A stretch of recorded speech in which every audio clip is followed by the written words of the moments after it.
Kaya tayo ng shrimp na inihaw. Nag less than $5, $27. Marami-rami na rin sa Costco. Less than $5. So, hindi siya frozen.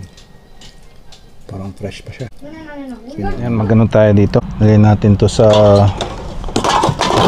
usual normally sa clear plastic sana eh. Kaso, naman tayong clear plastic. So, meron tayong black bag. Yung last time nga pala, hindi nila kinredit sa hindi nila kinredit sa account ko yung mga dinrap off ko na isang bag. Dinonate ko na lang para sa kanila na yun. Nang naman puntaan ko pa, sayang pa yung gas ko para magreklamo. Yeah, wala na pala. Kailangan kong kumuha ng black bag. Last na rin pala. Mag gloves tayo. Last na yung kuha tayo ng gloves para hindi tayo masugatan. Sarado. Isusi na sa loob. Ito na lang. Meron dito. Tapos mag spray tayo. Hindi natin ang kailangan ng lubricant para madaling mabuksan yung pinto. Naman tayo ditong spray. Yan, silicone lubricant.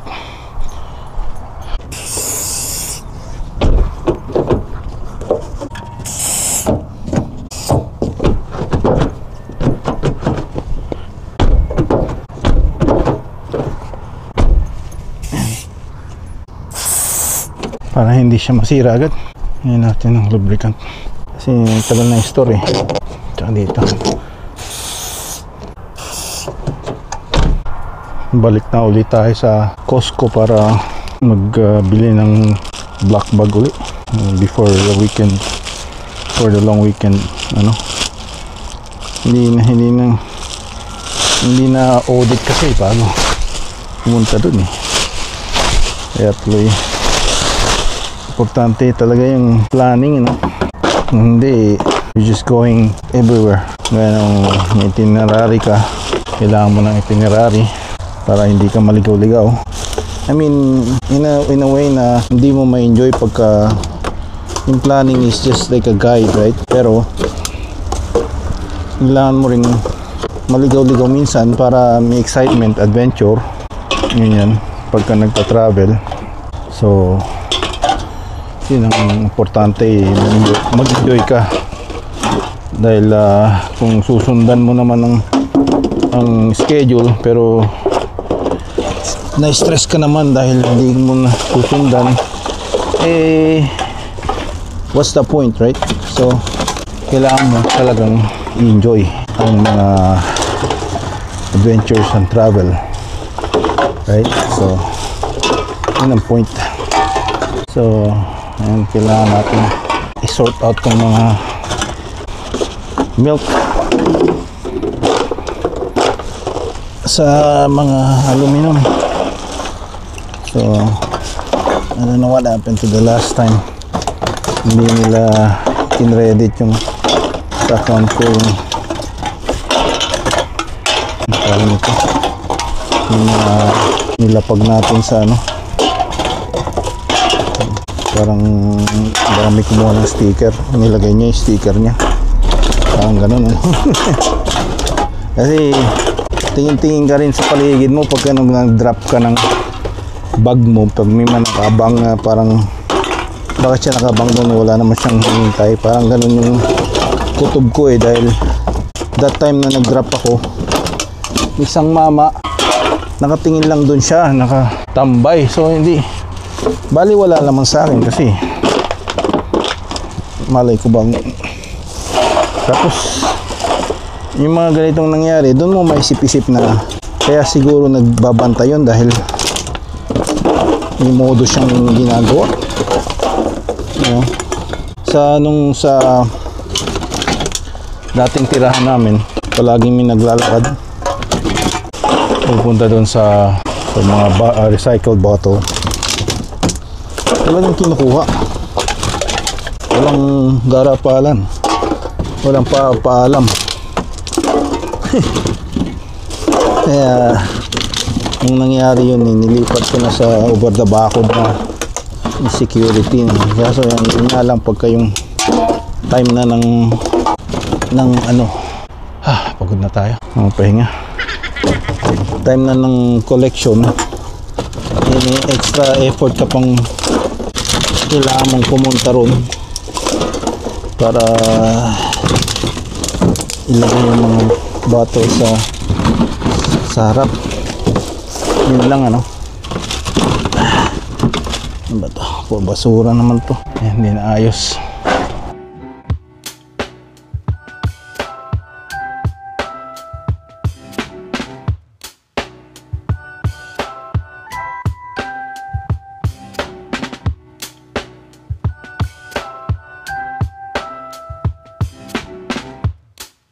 The next day. Ayan, magandang umaga sa inyo. Balik na tayo dito sa Action 5. Punta tayo ng lake ngayon. Biyernes, nagpa-off tayo. It's August 20.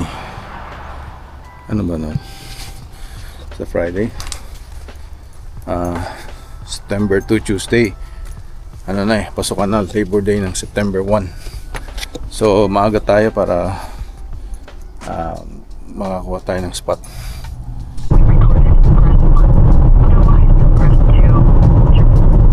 Ayan, mating tayo rito.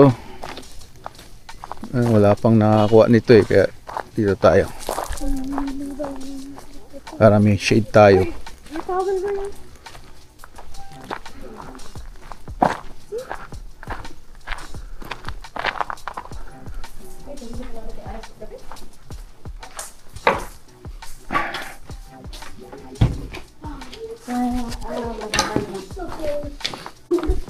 Wala tayong balig? Meron. Tingnan na. Diyan.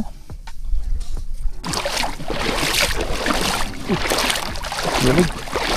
May fish konting fish. Mama, swim!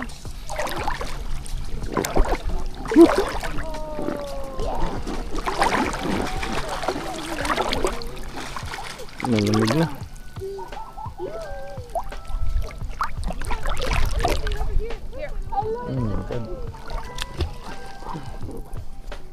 Malamig ang tubig dito kahit summer.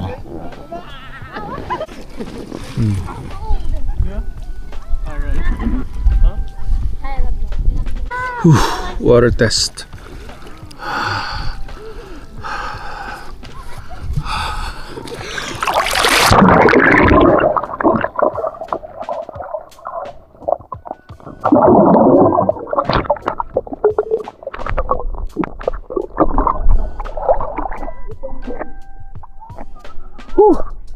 Labit.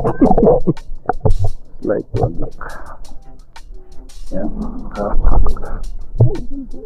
Ayos. Once na nasa tubig ka na, okay na. Ulit natin.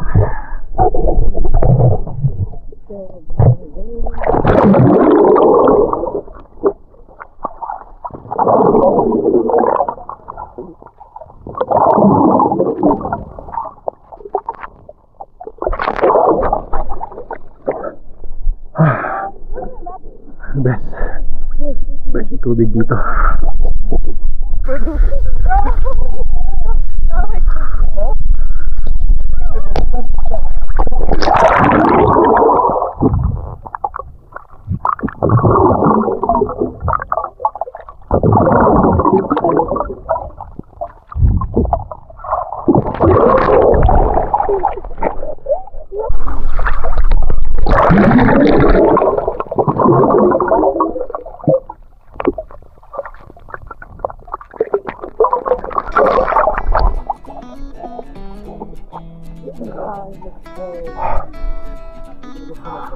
Say hi kayo.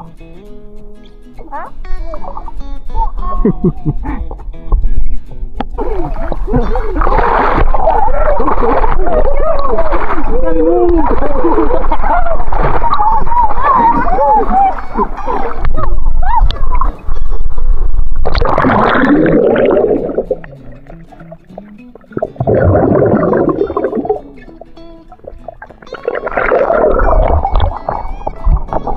Sarap ng tubig. Grabe. Naliwanag yung tubig.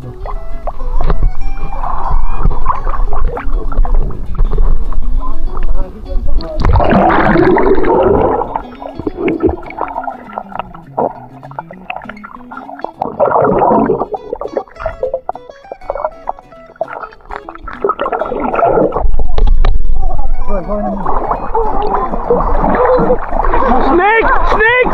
Snake!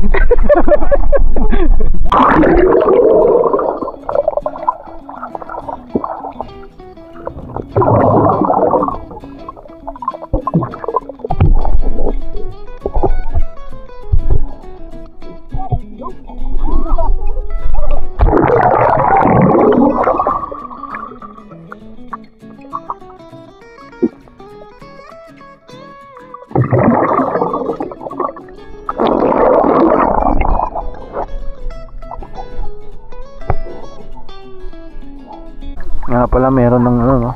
DJI Mic 3. Yan.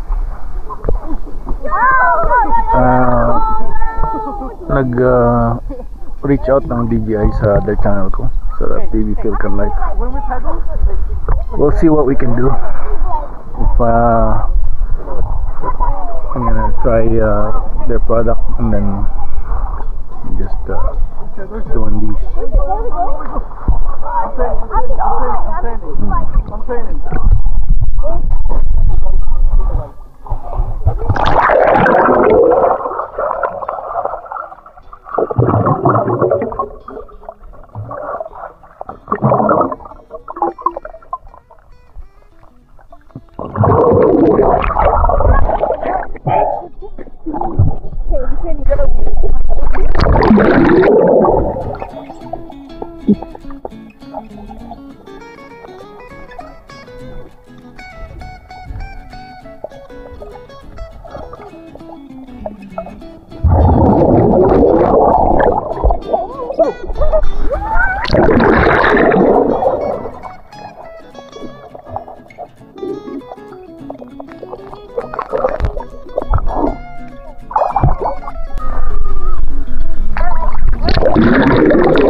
Merong ano, depth 1.3 meters maximum depth nakalagay dito sa Action 5.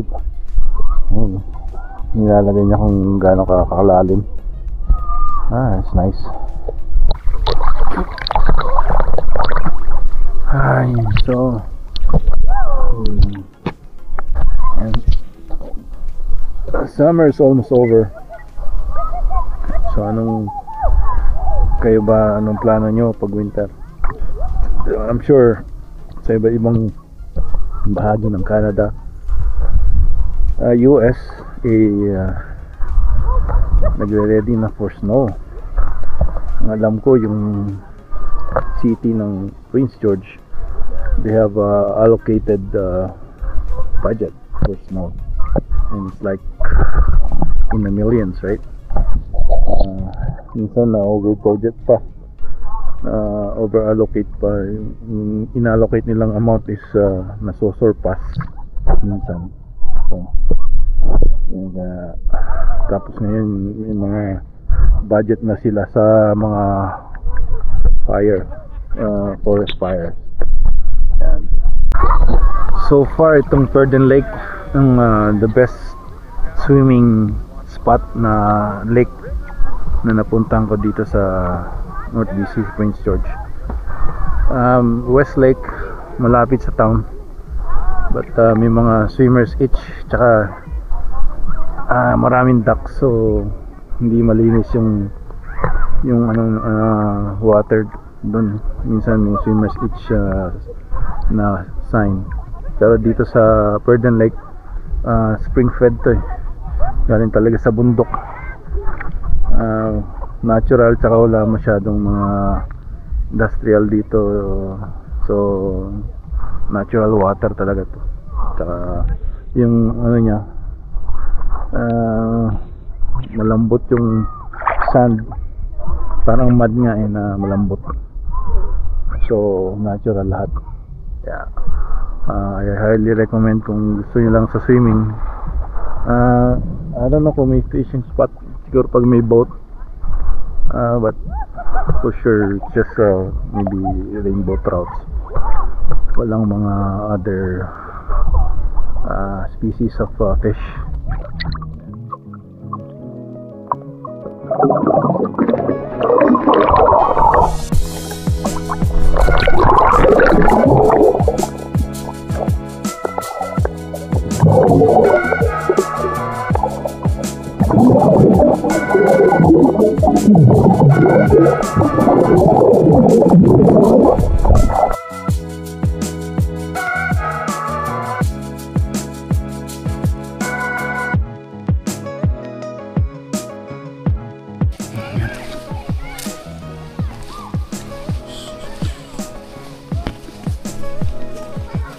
Ayan, ito na ang last long weekend ng summer, Labor Day.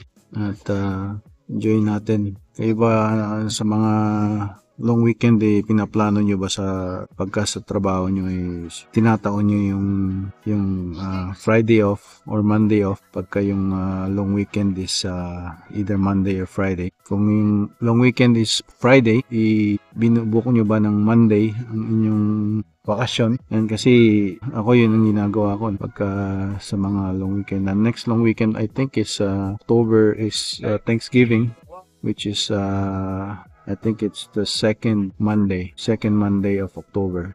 So kung saan man magtapat yung day na yun, yung second Monday ng October, yun yung Thanksgiving. So sa Canada, October ang Thanksgiving. Sa US is around November, no? So it just shows you na mas mabilis ang maglamig dito sa Canada compared sa US. And then yan, pagka November, yan, medyo minsan nag-i-snow na rito. Yan, November, December dito sa North PG, yun yung kasagsagan ng lamig. Pero ngayon nag-iba na nga yung climate. So sometimes sa mga January, February, yung I think one time na February is every day almost is snowing. So yun yung gamit natin, gusto yung ating snowblower, tsaka sumakit ang likod natin sa kaka-shovel. May snowblower tayo at nabili natin sa ating kaibigan na si Jericho, which is sa summer nag-small engine repair siya ng lawnmower, tsaka sa winter snowblower naman ang kanyang ginagamit. At sa pagka may mga cleaning ng mga front yard, backyard, sila yung gumagawa. Tawagan ko nga pala siya para gawin niya yung aking backyard. Yan, natapos na tayo. Mag-alas 2. Walang signal dito Ano oras na ba? Yeah, 2:25. Yan. Nakabalik na tayo dito sa Prince George. Merong kumatok na puti. Meron daw na bird, na crow, na parang putol yung isang hindi makalipad. Tapos andun daw yung nanay. So, inaas niya ako kung gusto kong tumulong na hulihin para i-rehabilitate ata yung crow. Isip-isip ko, tinakyan ko na lang na sa kawawa naman, sabi ko. Pero hindi na mahuhuli yun mabilis yun Tsaka nag-hop ata siya, pero ewan ko, nakakalipad pa rin ata kasi yung isang pakpak niya is nakababa na ganun, yung isa normal lang. So parang nag-hop siyang ganun. Pero parang nakita ko na ata yun dati the other day, nakalipad naman. But siguro he's just around here, nagtatambay, hindi siguro makalipad siya. Pero ewan ko anong nangyari dun, bakit nasira yung isang pakpak niya. Anyways, this is the last hura ng summer. At sa Canada, enjoy natin ang mga ganitong pagkakataon na maganda pa ang panahon. So wala masyadong ganap na going to the lake. First time nga namin nag-lake ngayon dahil trabaho, scheduling ni Esme tsaka sa akin during Monday to Friday, tapos siya mostly weekends as sa hospital work niya, no? So yun na lang muna at hopefully nag-enjoy kayo sa video ito at see you again sa next video. Have a good day.